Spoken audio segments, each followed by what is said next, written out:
Hallelujah. स्वागत है आप सबका मेरी भविष्यवाणियों की पुस्तक में। तो आइए हम आज के पवित्र वचन को पढ़ेंगे जो कि परमेश्वर के दास प्रेरित अंकुर यूसुफ नरूला जी के द्वारा लिखा गया है। प्रभु यीशु मसीह का जीवन, जैसा कि यूहन्ना की पुस्तक अध्याय 6 उसकी 53 आयत में लिखा है। यीशु ने उनसे कहा कि मैं तुमसे सच सच कहता हूँ कि जब तक मनुष्य के पुत्र का मांस ना खाओ और उसका लहू ना पियो, तुम में जीवन नहीं। मेरे प्रियो, बाइबल बताती है कि लहू में प्राण होता है। बाइबल में लिखा है कि आखिरी समय जब प्रभु यीशु मसीह को सलीब पर चढ़ाया जाना था और पकड़वाया जाना था, उसने अपने चेलों के साथ प्रभु भोज किया। उसने दाखरस का प्याला लिया और कहा, इसे लो, ये मेरी वाचा का वो लहू है जो आपके पापों की माफी के लिए बहाया जाता है। इसलिए आज जब आप प्रभु भोज में लहू को लेते हो तो आप प्रभु यीशु मसीह जी के जीवन को लेते हो। परमेश्वर कहते हैं कि मैंने अपने बड़े नाम से अधिक अपने वचन को महत्व दिया है। इसलिए जब आज आप प्रभु का लहू लेते हो तब आपको पता होता है कि ये परमेश्वर का लहू है। इसमें एक जीवन है जो प्रभु के शरीर में था और आज वो मेरे शरीर में जा रहा है। पुराने नियम में जब दो भाई सेना में लड़ाई पर जाने से पहले लहू से वाचा बांधते थे कि अगर मैं मर गया तो तू मेरे परिवार को संभालेगा, अगर तू पहले मर गया तो मैं तेरे परिवार को भूखा नहीं मरने दूंगा, उसे अकेला नहीं छोड़ूंगा।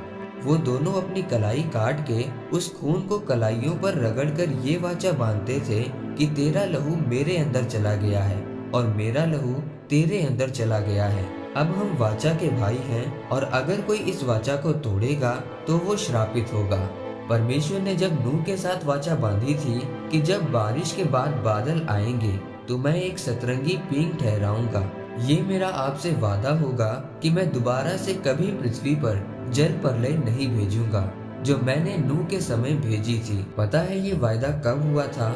जब नूह ने लहू बहाया था, जब उसने बलि दी थी। अब्राहम ने परमेश्वर को कुर्बानी दी थी। याकूब ने जब अपने मामा लाबान के साथ वाचा बांधी थी तो उससे पहले लहू बहाया था। जब परमेश्वर ने मिस्र देश में मौत को भेजा तो उन इजरायलियों के घरों के बाहर लहू लगा था। आज जब आप प्रभु यीशु मसीह का लहू लेते हैं तो उसका जीवन आपके अंदर जाता है।